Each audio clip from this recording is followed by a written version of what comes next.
राधे राधे मित्रों। हिंदू धर्म में कार्तिक मास में धर्मराज की कहानी सुनने का विधान है। कार्तिक मास के अमावस्या को दिवाली के पहले नरक चतुर्दशी मनाई जाती है। इस दिन भी धर्मराज की पूजा होती है और दिवाली के ठीक एक दिन बाद भाई दूज भी मनाते हैं, जो कि यमराज जी का ही त्योहार है। इस प्रकार कार्तिक मास में धर्मराज जी की बड़ी मान्यता है। तो आइए सुनते हैं कार्तिक मास में सुनी जाने वाली धर्मराज की कहानी। किसी गांव में एक बुढ़िया रहती थी। वह बहुत नियम धर्म से व्रत रखा करती थी। एक दिन भगवान के घर से यमदूत उसे लेने आ गए और वह उनके साथ चल पड़ी। चलते चलते एक गहरी नदी आई तो यमदूत बोले कि माई, तुमने गोदान किया हुआ है या नहीं। बुढ़िया ने उनकी बात सुनकर मन ही मन श्रद्धा से गाय का ध्यान किया तो वह उनके समक्ष आ गई और बुढ़िया उस गाय की पूंछ पकड़कर नदी पार कर गई। वह यमदूतों के साथ फिर आगे बढ़ी तो काले कुत्ते आ गए। यमदूत फिर बोले, कुत्तों को खाना दिया था क्या। बुढ़िया ने मन में कुत्तों का ध्यान किया तो वे रास्ते से चले गए। अब बुढ़िया फिर से आगे बढ़ने लगी तो रास्ते में कौवों ने उसके सिर में चोंच मारनी शुरू कर दी। तो यमदूत बोले कि ब्राह्मण की बेटी के सिर में तेल लगाया था क्या माई। बुढ़िया ने ब्राह्मण की बेटी का ध्यान किया तो कोई ने चोंच मारनी बंद कर दी। कुछ आगे बढ़ने पर बुढ़िया के पैर में कांटे चुभने लगे तो यमदूत बोले कि माई, क्या खड़ाऊ आदि दान की है। बुढ़िया ने उनका ध्यान किया तो खड़ाऊ उसके पैरों में आ गई। बुढ़िया फिर आगे बढ़ी तो चित्रगुप्त जी ने यमराज से कहा कि आप किसे लेकर आए हो।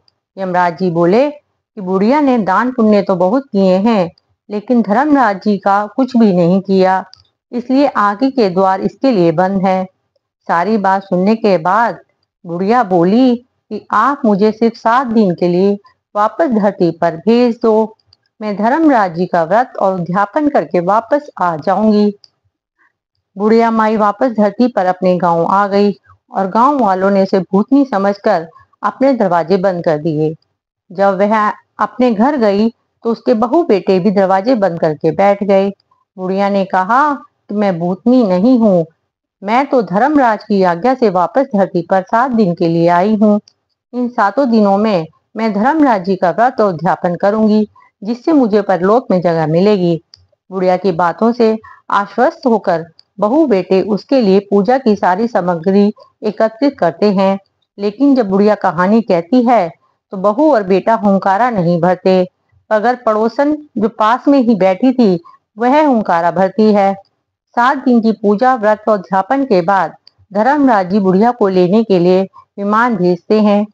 स्वर्ग का विमान देख उसके बहू बेटों के साथ सारे गांव वाले भी स्वर्ग जाने को तैयार हो गए। बुढ़िया ने कहा कि तुम कहाँ तैयार हो रही हो, मेरी कहानी तो केवल पड़ोसन ने सुनी है, इसलिए वही साथ जाएगी। सारे गांव वाले बुढ़िया से धर्मराज की कहानी सुनाने का आग्रह करते हैं। तब बुढ़िया उन्हें कहानी सुना देती है।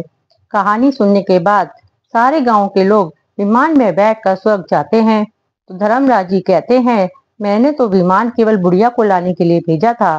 बुढ़िया माई कहती हैं कि हे धर्मराज, मैंने जो भी पुण्य किए हैं उनमें से आधा भाग आप गांव वालों को दे दो। इस तरह से धर्मराज ने ग्रामवासियों को भी स्वर्ग में जगह दे दी। हे धर्मराज महाराज, जैसे आपने बुढ़िया के साथ सभी गांव वालों को स्वर्ग में जगह दी, उसी तरह हमें भी देना। धर्मराज जी की कहानी सुनकर हुंकारा भरने वालों की और कहानी कहने वाले और सुनने वालों को भी जगह देना। बोलो धर्मराज महाराज की जय।